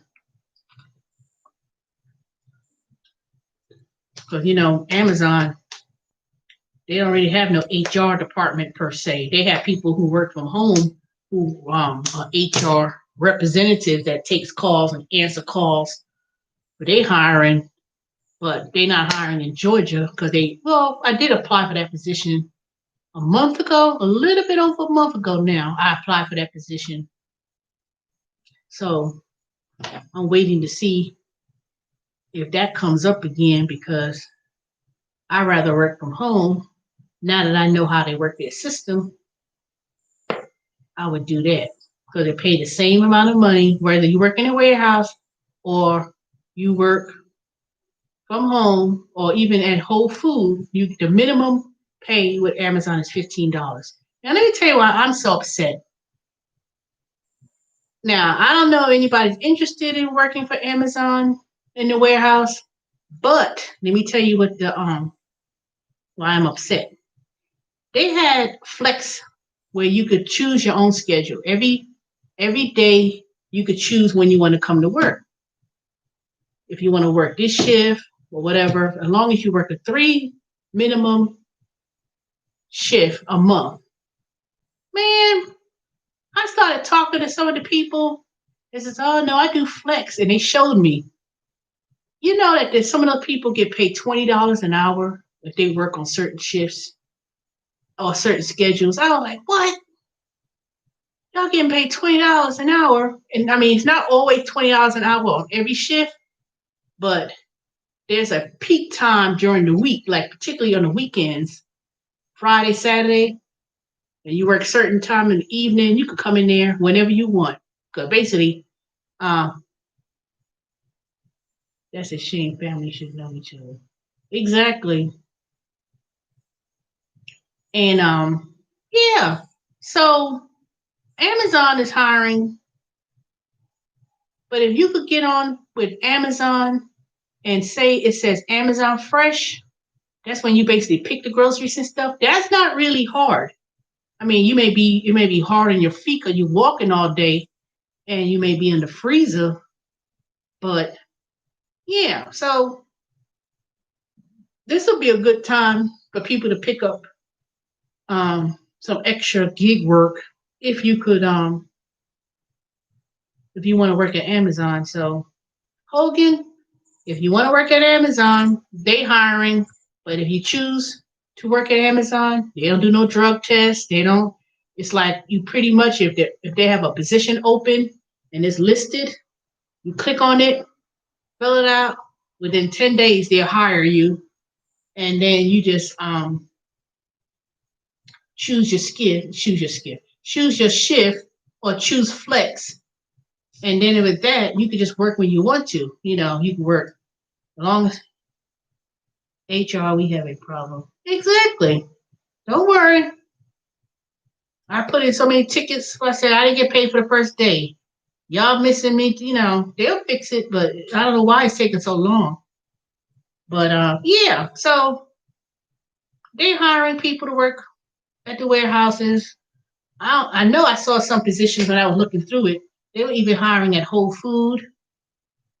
And I went to Whole Food the other day, to do a survey audit. It was like $15 to do 3 different things, and all I had to do was look for this nut butter and some other product, and it was like, no, it was $20. Let me take that back. It was $20, and all I had to do was go into Whole Food, look for some items, you know, if it was there, check the, take a picture of the price, and that was it. So I've had made $280 something in the last couple of weeks with survey, but I've made over $4,000 since I've been doing it over a year and a half ago. Now, the first year I did it, I only did about $1,200. So now I'm up to 4,000. So I did pretty good this year for me not to do it as frequent. When I mean frequent, I'm talking about Sunday. I was so mad. I was like, I looked at my app. They was double. Um, it was $200.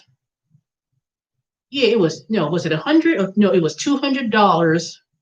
And all I had to do was go to like 5 or 6 stores to check on some product on a shelf. And because sometimes they pay double. What I mean by that is like if they have a special offers and you're not doing anything that's hours at a time. That's why I'm saying sometimes it's better doing see, I ain't trying to tell my secrets away because next thing you know, then all the jobs be taken. I'm like, where are those jobs I used to do? So I try not, but I share it with y'all because I ain't that greedy. And 2, I do get a little referral from the company by referring people, But I don't know. You have to see. I did mystery shopping for apartment complex.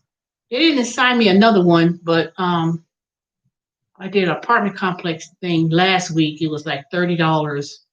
And going to some of these apartments, you get to see some decorating ideas and floor layouts and be like, ooh, I like how this scheme. I go home, fill out the report about the apartment complex, and that's it. They hiring, they're not hiring. They looking for people to do these apartment shops, and it's anywhere across the country. It's not just Georgia. It's like nationwide. But it comes up frequent enough when you look on the list. But it's a good little supplement because I've been watching some people's videos, doing the food deliveries and stuff. And let me tell you, when I took Lyft to pick up my car last week, and I paid $16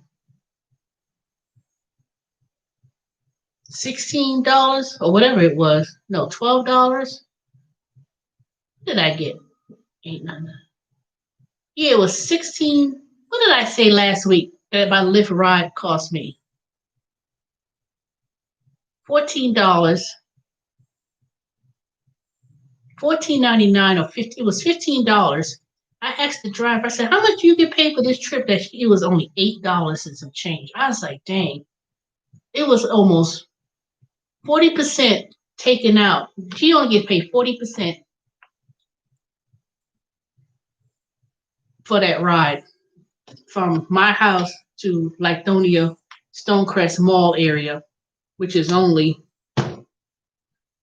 about 8 to 10 miles, maybe 12 miles the most. It's not even 12 miles. I want to say 11 miles. So I was kind of like,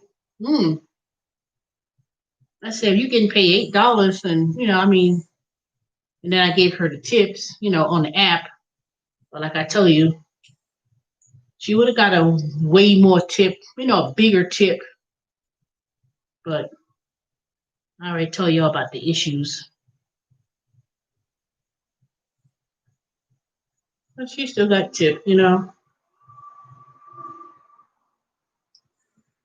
So I was watching Terry Tips, he was on a bike doing DoorDash. And I was like, boy, how you gonna sit there and say you ain't gonna do when I ask you, people ask, I know I asked them, I said, why don't you do other food deliveries? It was like a few months ago to be exact. I said, why don't you do DoorDash and some of the other food apps? Nah, I ain't gonna do I didn't concentrate and do Uber Eats. I get paid more money. And you probably maybe you get paid, I don't know. But I found it amazing how last night I was watching the YouTube videos. He was doing the bike. And he was straight downtown, midtown. I know some of y'all don't know where that's at. But Hogan, like Cafe Intermezzo on Peachtree Street, Peachtree Road, Buckhead, and Midtown. So he was doing the bike on the electric bike, doing food deliveries.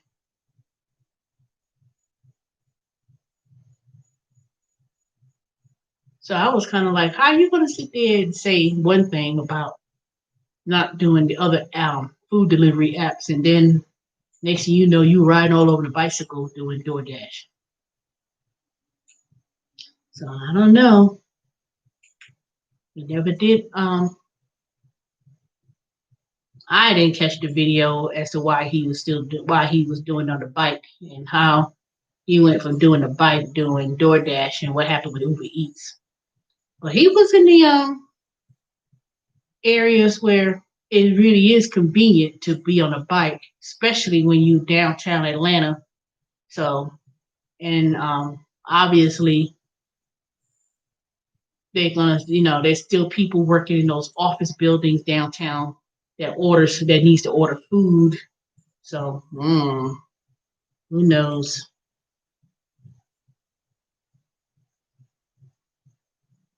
Up, I've been here 2 hours. This thing's supposed to have been 2:09:12. I've been on here long enough. Anyway, anyone else got anything to ask? Any concerns, issues?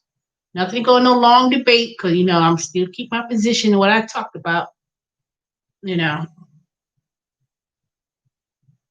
we need to make sure all people are stood up for women, children.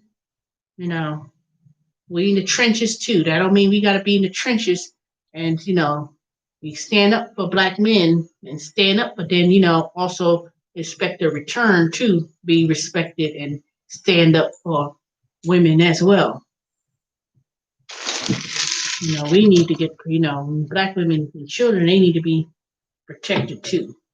So let me tell you, it ain't gonna stop. It's always gonna be like that. And I know one thing: let Trump be elected. Let him stay. Oh, I don't even want to think about it. Just realize we got September 1st is tomorrow. September, October. We got 2 months and one more week. Two months and 1 week. Because November 4th is the beginning of November. So election day, that first Tuesday of the month, and then early voting starts October. So I already got the thing in the mail about mail-in voting, but I'm going to do mine in person. I mean, I'm gonna do that little. I'm gonna look at that ballot thing or whatever it was for mail-in voting. But I don't have no ain't nothing coming up for me not to vote. Besides, I don't trust doing nothing in no mail. So I never had no problems going to my polling booth, which is right around that elementary school, charter school around the corner from the house, Meadowbrook Elementary School, Arts and something, whatever that school name is. It's a pretty little good, cute little elementary school. It's not a charter school. I don't think it's a charter school. No, it's not a charter school. But I never had no problems voting in person. So I rather vote in person so I can know I can get my little, peach sticker, and I know that my ballot was cast and accounted for. I don't trust the mail. I know they gave trillions of dollars to the postal service and stuff, but I don't see. I'm telling you. Let me tell you the reason why. I just think that it's a hoax and a trick. And this will be my last comment. I think Trump trying to make a big deal about. Um, I think it's psychological reversal. If you say, "Oh, it's gonna be some problems with the voting through the mail. It's gonna be cheating going on." He the last one to talk about cheating. If you do the mail, don't do the mail, and people gonna be like, conned about, oh, make sure you do early voting. You could go and vote through the mail. I think that if he did, think about it. Why would I want to vote through the mail if I elected a postmaster who had no experience in the federal government to be head of the post office and put your own people in there, the head of the post office, and telling people, oh, it's going to be cheating in the mail and blah, blah, blah. There's going to be discrepancies with the mail. So people could turn around and tell people, oh, go and support the post office. Make sure you vote to the mail. Like hell, no. Especially in Georgia. So you got to go and vote to the mail. So people can run to the mailbox so they everybody going to get scared, or they're going to think, I don't want to wait in that long line. I gotta go to work. I'm gonna put mine in the mail so they could target black neighborhoods or people of color neighborhoods. And next thing you know, they messing with the mail, and people gonna say they didn't get no ballots. No, I'm going right through the machine and vote right through the machine, because if you live in Atlanta in itself, they said they was gonna open up the State Farm Center as a voting. They're gonna do a at the State Farm, they was could have made that a polling place, which is a great idea, because that being as huge as that facility is, a lot of people could get in and get out to vote by doing that. Now that I would agree on, but to all right, I'm going to vote to the mail, and then they get overwhelmed, and then next you know, they're going to try to say, oh, there's something wrong with the machine, the sorting machine, and oh no, it's not going to count. I'm going right to the dang precinct and vote that day. I've been doing it for so long, years and years, even in primary or runoff elections. I'm not driving up. I'm not going. Oh, I'm not going there. It's going to probably be just as worse, because everybody's going to do the same thing. Well, I'm going to do early. Then you're going to be standing in line and wait much longer than you need to be. And I could go. I know I could get up that November 3rd, 6 o'clock, 7 o'clock, go right around the corner. If it's a line, it's a line. But that's what I'm going to do. That's exactly what I'm going to do. So, anywho, Hardin, Monica, Jeremy, there's two Jeremys. Mrs. Ruthie, R.I.P. Vicky, Dorian. Who else am I missing? Mama, your mama.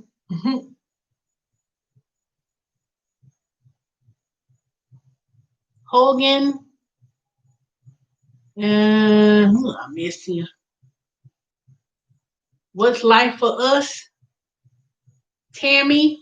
Hey, Tammy Foster. Your pleasure, Beverly.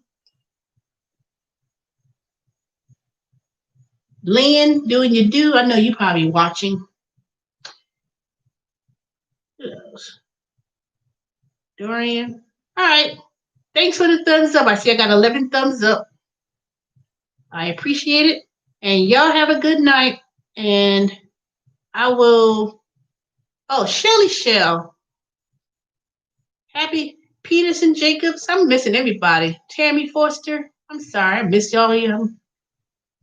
Let Coxer, even though I don't agree with that with your position about it, but we all attach our opinions. But I don't think you misconstrued what I was trying to say. So y'all have a good night, and everybody wish Shelly Shella belated birthday. I'm gonna say I'll be a few more minutes so y'all can say happy birthday.